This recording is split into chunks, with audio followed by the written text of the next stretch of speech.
Guys, જય શ્રી કૃષ્ણ, જય માતાજી બધાને. તો આજે આપણે બનાવીશું ગાજરનો હલવો.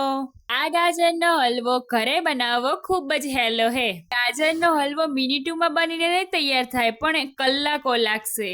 ચીમકે એને આપણે હે ને ટ્રેડિશનલ રીતે બનાવવાના હી. વિડીયો ગમે તો લાઈક કરો, શેર કરો અને હા, આવી નવી નવી રેસીપી જોવા માટે મને સબસ્ક્રાઇબ કરો. તો હાલો આપણે ગાજરના હલવાની રેસીપી જોઈ લઈએ. તો અહીંયા મેં લઈ લીધા હે 1.5 કિલો જેટલા ગાજરને આપણે પાણીમાં સારી રીતે ધોઈ લઈશું. પહીને આપણે સાલ ઉતારી નાખીશું. તો હવે ગાજરને આપણે ખમણીની મદદથી સીણી લઈશું. અહીંયા આપણે સીણ બહુ મોટોય નહીં કે ઝીણોય નહીં, એ રીતનો રાખવાનો છે. તો ગાજરનો હલવો ચૂલે બનાવવાનો હતો, તો મેં અહીંયા ચૂલો હરગાઈ નાખ્યો. પછી એની ઉપર આપણે કઢાઈ મૂકી દઈશું. કઢાઈમાં આપણે 2 ચમચી જેટલું ઘી નાખીશું. પછી એમાં આપણે ગાજર સીણેલા હતા ને એ એડ કરી દઈશું. તો ગાજરને આપણે ઘીમાં શેકવાના છે.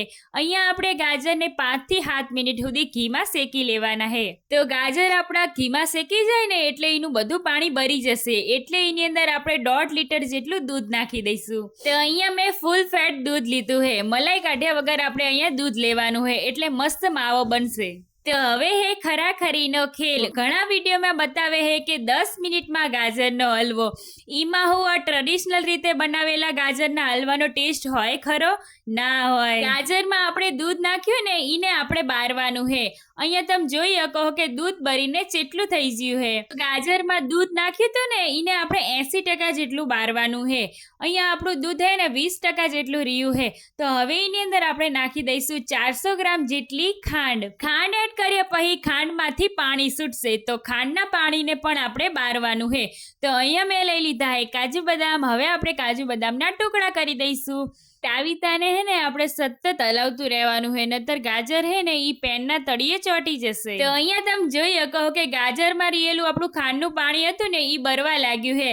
તો અહીંયા તમે જોઈ શકો કે હજુ થોડુંક ખાંડનું પાણી બાકી છે બરવાનું. તો હજુ પણ આપણે તાવીતાને સતત હલાવતા રહેશું અને આ ખાંડના પાણીને બારી લઈશું. ગાજરમાં રહેલું ખાંડનું પાણી હતું ને એ 10 મિનિટ પછી અહીંયા તમે જોઈ શકો કે બરી ગયું છે. તો અહીંયા આપણો ગાજરનો હલવો બની ગયો છે. એ જોવાની તમને અહીંયા ટ્રીક બતાવું. તો અહીંયા જુઓ, તાવી તો આપણે ઊભો રાખવીને તો ઊભો રહે, તો આપણો ગાજરનો હલવો બની ગયો છે.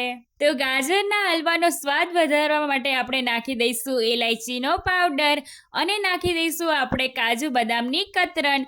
કાજુ બદામ નાખ્યા ને એટલે આપણે એને 2-3 મિનિટ સુધી શેકી લઈશું. અહીંયા કાજુ બદામે 2-3 મિનિટ સુધી શેકી લીધા છે. તો હવે આપણો ગાજરનો હલવો બનીને તૈયાર છે.